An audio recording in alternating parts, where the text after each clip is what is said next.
sur le chemin va sans peur, car Jésus est devant toi. Il veut être ton sauveur. Oh, suis-le par la foi. Et maintenant saisis la main de ton sauveur, car lui seul te donne l'éternel bonheur. Il a donné sa vie sur la croix. Oh, suis-le par la foi.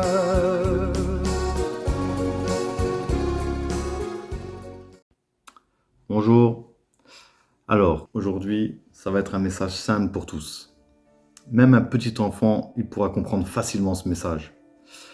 D'ailleurs, c'est comme ça que le Seigneur nous veut. Il veut qu'on soit comme des petits enfants. Il veut qu'on soit simple, humble. Moi, je m'efforce de plus en plus à ressembler à un petit enfant.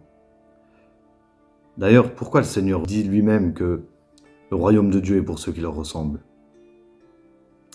En fait, tout simplement parce qu'un enfant, imaginez un enfant, il marche en tenant la main de son papa. Il marche en toute confiance en celui qui a empoigné sa petite main. Il croit que son papa est tout puissant. S'il va à gauche, il le suit. Si le papa va à droite, il va à droite. À aucun moment, il va essayer de s'élever au-dessus de son papa. À aucun moment, il essaiera de prendre lui-même les directives. Jamais il va dire, est-ce qu'il a pris la bonne direction ? Est-ce qu'on va pouvoir retrouver le chemin de la maison après ? Est-ce qu'on va pouvoir se nourrir ce soir ? Non, il ne se pose pas ces questions-là. Pourquoi ? Parce qu'il sait que son papa pourvoira tous ses besoins. Vous avez compris, un enfant ne soupçonne pas le mal. Il croit tout, il espère tout, et surtout il ne s'enfle pas d'orgueil. Toutes ces qualités-là, elles sont associées à l'amour de Dieu, l'amour agapé dont parle l'apôtre Paul dans 1 Corinthiens 13. Et si vous remarquez bien, à la fin de ce chapitre de 1 Corinthiens 13, l'apôtre Paul va dire « Lorsque j'étais enfant, je parlais comme un enfant, je pensais comme un enfant, je raisonnais comme un enfant, et lorsque je suis devenu homme, j'ai fait disparaître ce qui était de l'enfant. Aujourd'hui, nous voyons au moyen d'un miroir, d'une manière obscure, mais alors nous verrons face à face. Aujourd'hui, je connais en partie, mais alors je connaîtrai comme j'ai été connu. » Vous voyez là ? Lorsqu'il dit qu'il a fait disparaître ce qui était de l'enfant, il ne dit pas forcément que c'est une bonne chose. Parce que tout de suite après, ce qu'il dit, c'est négatif. Nous voyons d'une manière obscure. Pourquoi il dit qu'on voit maintenant d'une manière obscure ?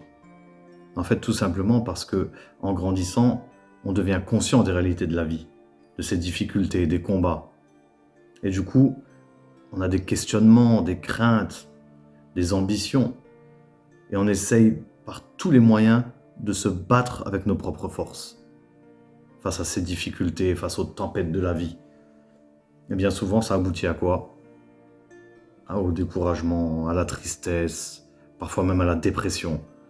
Et on peut facilement déraper, partir dans toutes sortes d'addictions, l'alcool, la drogue.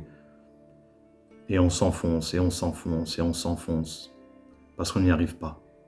Et pendant tout ce temps-là, le Seigneur est là, il frappe à la porte de notre cœur. Et il est là en train de nous souffler. « Venez à moi, vous tous qui êtes fatigués et chargés, et je vous donnerai du repos. » Arrêtez de vous appuyer sur votre propre sagesse. Vous voyez bien que vous n'y arrivez pas.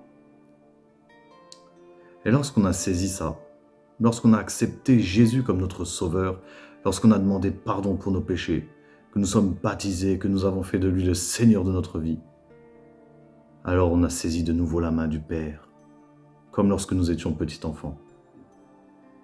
Amen. On a saisi la main du Père parfait cette fois-ci. Celui dont il est écrit dans Ésaïe 9 qu'il est l'admirable conseiller, le Père éternel, Dieu puissant, Prince de la paix. Alléluia. Moi, il y a quelques années, j'étais chargé, fatigué. Quand j'étais adolescent, c'était l'islam. Et voilà, je ne voulais pas Jésus dans ma vie. Je voulais simplement la paix et la vérité. Et je cherchais la vérité de tout mon cœur. Mais le Seigneur a dit, je suis le chemin, la vérité et la vie. Et lorsqu'on cherche sincèrement la vérité, on trouve Jésus-Christ. Et j'ai trouvé le Seigneur. Je lui ai donné la main, je lui ai donné le contrôle de ma vie. Et jamais, jamais, pour rien au monde, je voudrais lâcher cette main-là. Jamais de ma vie. Car il est bon, il est si merveilleux pour nous. Oui, ce Dieu-là est formidable, il a des projets de paix et non de malheur pour nous. Et maintenant, je sais que en marchant avec lui, je peux marcher sans crainte de nouveau. Je sais que lui tient toutes choses entre ses mains, qu'il me dirige vers des eaux paisibles, vers de verts pâturages. Et surtout, je sais que lui seul sait où m'emmener, dans son ciel de gloire, dans le paradis, dans les cieux pour l'éternité.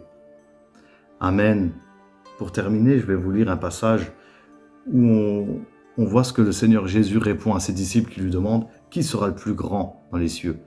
Ça se trouve au chapitre 18, verset 1. Je vais vous lire ce passage. En ce moment, les disciples s'approchèrent de Jésus et dirent « Qui donc est le plus grand dans les cieux ?» Jésus, ayant appelé un petit enfant, le plaça au milieu d'eux et dit « Je vous le dis en vérité, si vous ne vous convertissez et si vous ne devenez comme les petits enfants, vous n'entrerez pas dans le royaume des cieux. C'est pourquoi quiconque se rendra humble comme ce petit enfant sera le plus grand dans le royaume des cieux. Et quiconque reçoit en mon nom un petit enfant comme celui-ci me reçoit moi-même. Mais si quelqu'un scandalisait un de ces petits qui croient en moi, il vaudrait mieux pour lui qu'on suspendît à son cou une meule de moulin et qu'on le jetât au fond de la mer. Amen. Donc voilà, je pense que je n'ai pas besoin d'être plus long. Vous avez compris le message. Marchons humblement avec le Seigneur Jésus. Cherchons à faire sa volonté, tout en sachant que sans lui, nous ne pouvons rien faire. Prenons soin des enfants qu'il nous confie et surtout, ne laissons pas le diable les saisir lui par la main. Parce que lui, il est venu que pour égorger, dérober, détruire. Et notre Dieu, lui, évidemment, il est venu pour que nous ayons la vie et que nous soyons dans l'abondance. Donc en sachant ça, enseignons nos enfants à marcher dans les voies du Père et à jamais s'en détourner. Et comme dit l'apôtre Paul aux Éphésiens, soyez donc les imitateurs de Dieu, puisque vous êtes ses enfants bien-aimés. Amen. Voilà, j'espère que ce message vous a plu. Dans une prochaine vidéo, je parlerai de l'humilité selon Dieu et des bénédictions qui en découlent. Alors si tu veux recevoir une notification lorsqu'elle paraîtra, je t'invite à t'abonner à notre chaîne YouTube. Tu peux aussi nous aider à la faire connaître en mettant un petit like si tu veux et à la partager à tes amis, voilà, tout simplement. Allez, que Dieu te bénisse, à bientôt.